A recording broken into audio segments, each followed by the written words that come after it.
everybody. Can you hear me? I'm not quite as loud as Dave. I don't have that skill.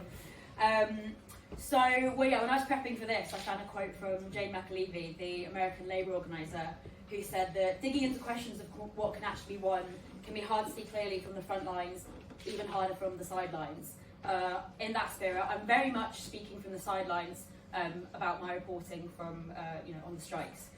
So I started my role at Novara Media in June 2022, and I found out I had the job literally 2 weeks before the RMT went out on strike. So I thought, I've got 2 weeks to really do my homework. I hadn't come to the position from a union background. I've been working in retail. I've been been a key worker, and I've been writing about how that experience. And so when I had those 2 weeks to sort of go away and research, I was looking at, where are conversations around industrial tactics being had and who contributes? Or, how are high moments of worker consciousness translated into industrial action? Basically, all my questions went pretty much unanswered because the death of industrial reporting in the 1990s and the decline of unions themselves meant that there was no body of work for me to draw on. There was no place that charted strategy, defeats, triumphs, outside of a few places like Notes from Below, notably. So basically, I had to start my job without being steeped in institutional memory. So then when I started the role, I was thinking, what does contemporary industrial reporting look like? And in talking about that, I'm going to talk about some of the challenges around covering stuff, to do with the rank and file. I'm not going to get into why mainstream reporting is so bad. I don't think you need to explain Kay Burley is bad at her job. I think that's fairly intuitive. But I'll talk a bit more about my experiences, and particularly writing from the left, which I think can be a difficult position to be in. There's often a bit of an expectation you're a union press officer, or if you're critical, you're sticking the boot in. But one thing I think is quite interesting about unions that I don't think you would necessarily know is that they've become kind of much savvier operations. So this is a quote from Paul Routledge, who was a Labour correspondent.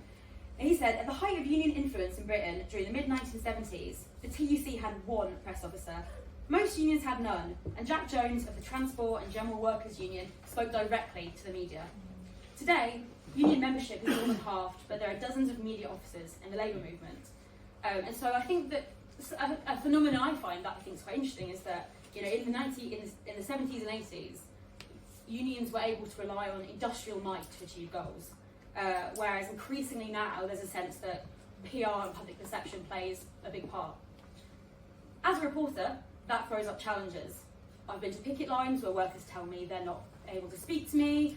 I've been to picket lines where workers say, I will speak to you, and here are the 5 speaking points my union has given me, and they're going, oh yes, and pay is pay, I've been to picket lines where workers tell me fascinating things about the dispute, the dimensions of the dispute, it's over the fact that they have to have UHT milk, they can't have real milk because there's no fridge in the common room, or they're paying for a company radio, but the boss keeps putting on their radio channel or whatever. And then you go to to get the quote from the union, and the union says, this is a strike about pay, it's about pay, nothing else going on. There are situations where, unions sort of want to point to the fact that these are the lowest paid workers, and so we should show solidarity with them because they're striking because they're so poor, and so basically saying it's okay to strike, but only when you're using a food bank, and we should be sympathetic to these people rather than saying, actually, workers are political actors who, we should show solidarity to. And I think we often see this again when deals are reached, and, the union knows it's a shoddy deal, the members know it's a shoddy deal, and the press release is saying, this is incredible, and, and these are tensions in the movement, and these tensions exist for a reason. Unions have been pushed into this position, and this isn't from a critical perspective. It's just as a reporter trying to engage with that is quite difficult. And I think the fact that these tensions exist sort of in the movement and in my reporting gets at the theme of what we're talking about tonight, which is how does rank and file insurgency form, and through what structures can it be fostered? And I think the media is one of those structures. I think that whilst we can all agree that there are large swathes of the media committed to undermining strikes, undermining workers, the media can play really positive roles. It can allow workers to speak directly outside the auspices of press officers. It allows workers to share things like tactics. How do they organise?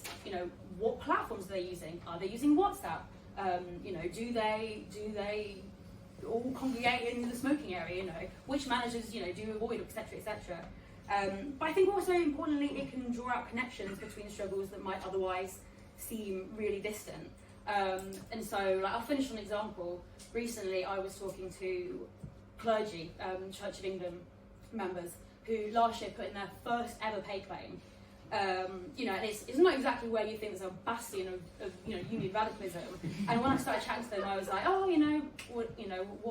brought you to the union? And it was the things that I find, the nurses say to me, the carers say to me, the retail workers say to me, that the people that they are working for have become poorer and poorer, which means that they have to work longer and longer, and their job has now basically been radically transformed, and so actually they function like a social worker, but the pay hasn't changed, and I came out of that very changed, and I think that is something that the media has capacity to do in terms of rank and file insurgency. Thank you.